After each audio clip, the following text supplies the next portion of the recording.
So finally, we're getting closer and closer to the main lines. This chapter, I'm going to talk about the Alapin. Let's see what's going on here. So again, hope that everyone is feeling good and ready to learn new stuff.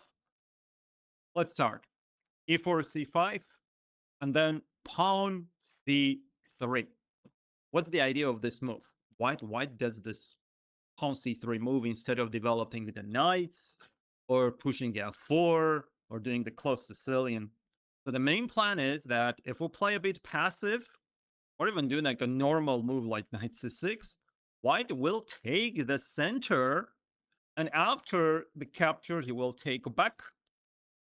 White will have lots of pawns over here, will take the most important central squares, and the position should be better for them. Knight f6, defend it, knight c6, then knight f3. Usually white's position is better here. We need to try to do everything in order to avoid that. There are two very big options. One is the move pawn to d5. Again, cheers to the players who play the Scandinavian defense. Now this is going to be a great opening line. Scandinavian is quite good, but this is even better because the knight can't attack the queen. White usually plays d4, is ready to get the isolated pawn, but because the queen is in a central position, then later white is going to attack it, and we can have some issues. I'm not going to talk about the move d5, even though it's quite powerful. I like the move knight f6. I play this more as my main line. The main idea is to attack the pawn. White's not in time to play the move d4 because captures, knight e4, or immediate knight captures c4 is gonna win the pawn for us. White can defend the pawn playing d3, but what's the reason to play c3 and then d3 if you're not gonna do d4? White can play queen c2, but now it's gonna be much harder to do d4. We can do knight c6 and then play d5 ourselves. White can play bishop d3, but again, no d4. That's why the best move is e5. And you can ask, like, Robert, what's the reason to play this knight f6, knight d5, spending two moves with the knight? First thing is, we developed piece and he pushed only the pawns. And also, if white does d4, captures, white will not control all of the squares on the fifth rank. And our knight on d5 is really strong. And because this pawn has more advanced position, it's annoying for us, sure, but we can exchange it playing the move d6. There are different ways to play as white. There is a move like knight f3. There is a move bishop to c4 first, bishop b3 then. And again, we play d6. Usually it's fine for us. We can take with the pawn. We can take with the bishop. But I want to focus much more on d4 because this is what you're going to see like 90% of the time. C captures d4.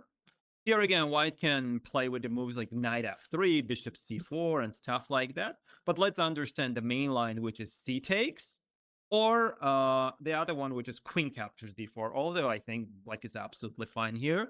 We're just going to play e6, knight f3, knight moves to c6, attack the queen, and then either pawn d6 to get rid of this annoying pawn. You must never allow this pawn on e5. Just capture it or exchange one of them. Or pawn f5, attacking the queen, and if he takes, you take back with the knight. And now we will take the center after queen c2 or queen a4, d5, bishop out, short castle, e5, e4. If we can do all of that stuff, this is a dream, not a position. Here, just pawn e5, pawn e6, maybe later on some great gift. Who knows? What can we create against white king? So we have really good chances. That's why the best move is c takes d4. And again, d6. Knight goes to f3. And there are like two ways that I usually use in my career. So one is the move knight c6, a very logical move to attack the center. The other one is pawn e6, more conservative approach. Just try to develop the king side first, move the king out to do short castle. We'll later create some counterplay. e6 is quite interesting too. If knight goes to c3, one of the main lines, we take, and then queen c7, attacking both pawns. We don't want to capture on e5 yet to not improve his knight position. And then we do knight d7. Knight c6 is quite interesting too, but you'll see why knight on d7 takes, bishop d3, and then either immediate short castle or first b6, bishop b7, and then short castle. And later this knight will jump to f6 in order to defend us against any type of attack on h7 square. Here as well, when we do the move short castle b6, the Greek gift doesn't work because our knight is on d7. So if queen h5, we have knight f6. This is very important. There is another line for white. White can try to do the move bishop c4. We can play like bishop e7 and then both sides will do a castle. White can play immediate a3 first, so we will not have any knight b4 against bishop d3. And if knight c6 play bishop d3, this is interesting. But all of a sudden, we can change our plans and then bring this bishop to d7 and then play bishop c6, knight d7. We changed our setup as well. The main problem that we had was the bishop on c8. Yeah, I forgot to mention about that. Remember that after e6, the main problem is this bishop. You need to try to get it out. So, but bishop d7, bishop c6 will be cool for us. And again, the position is completely fine. If b4 is trying to trap our bishop, just pawn a6. Rook goes to c8, bishop e7, we will castle, maybe b5, knight b6, knight c4. Some jumps on the queen side. The position should be quite interesting to play, for black. But the other idea that is quite interesting to choose is the move knight to c6. Immediate attack towards the center, probably the most logical move, the most ambitious move. If now white does knight c3, I'm just going to capture on e5 first. And if d takes knight c3, queen d8, knight d8, this endgame should be completely fine for black. My bishop will jump to c6, or the knight will come back. The pawns are separated. Pawn e6, this bishop will get out. Black's position is absolutely fine. Bishop c4 is the best. We will do knight b6, and white has two options. The main theoretical line is the move bishop b5, but bishop b3 is more like a gambit style move. So after d takes c5, white will choose d5. Again, almost all the endgames are totally fine for us. So like knight e5, d takes c5, captures, bishop out, then long castle, pawn to e6, no issues. So d5, and then we do knight a5. White is going to play knight c3 because after knight e5, we capture and then we do queen d5, the key pawn to capture there. The pawn on d5 is very annoying.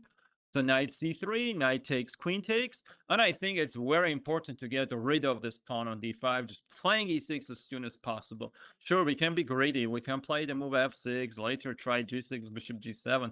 But this is quite risky. So e6, knight takes e5, e takes d5. Here, bishop d6, and position is quite interesting. White can check. Probably the best is queen to f8 to keep the pawn. Bishop d7 can be a possibility too. Knight f3. White has some compensation for the pawn, maybe just a good compensation for the pawn. So it's a playable position for both sides.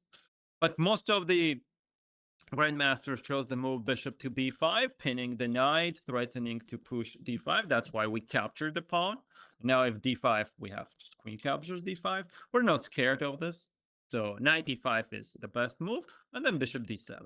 Seems a bit scary. There are some pins, but if you memorize the lines, you understand what's going on, what's the best plan for white, what's the most dangerous thing that can happen to you, then you'll be fine. And if the exchanges, both sides will have an isolated pawn, the game is equal.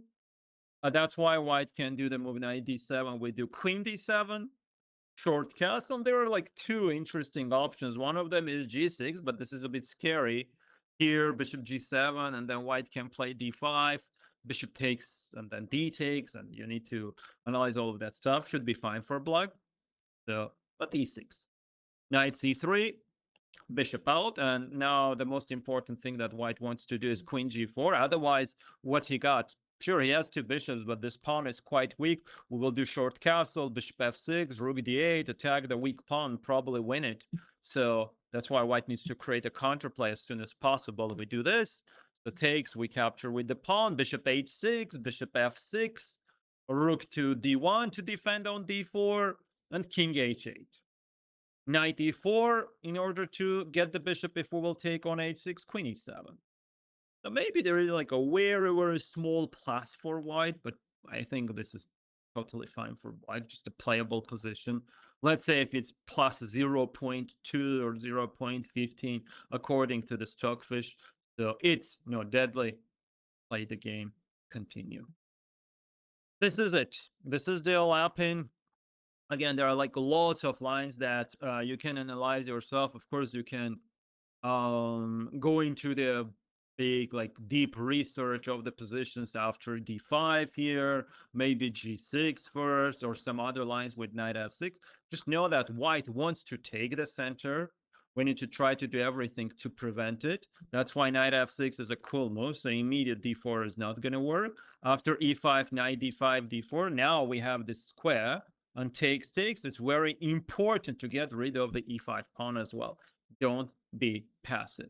Do d6 and then either e6, do fast development on the king side and then solve the issue for this bishop on c8, or the most logical move, knight c6, bishop c4, knight b6, bishop back to b5, and then d takes, knight takes, bishop d7. Captures, short castle e6, and you are fine. You didn't allow the move d5, you do fast development, try to get an attack against the isolated pawn on d4. So I think with this setup, with this opening line, you'll be totally fine against the Alapin. And again, hope that you enjoyed the video. So subscribe, like, comment, share it with your chess friends, and send me some of the games. So we will analyze and see what kind of cool ideas, novelties you found out, analyzed in the Sicilian. So see you in the next chapters. Have a great day.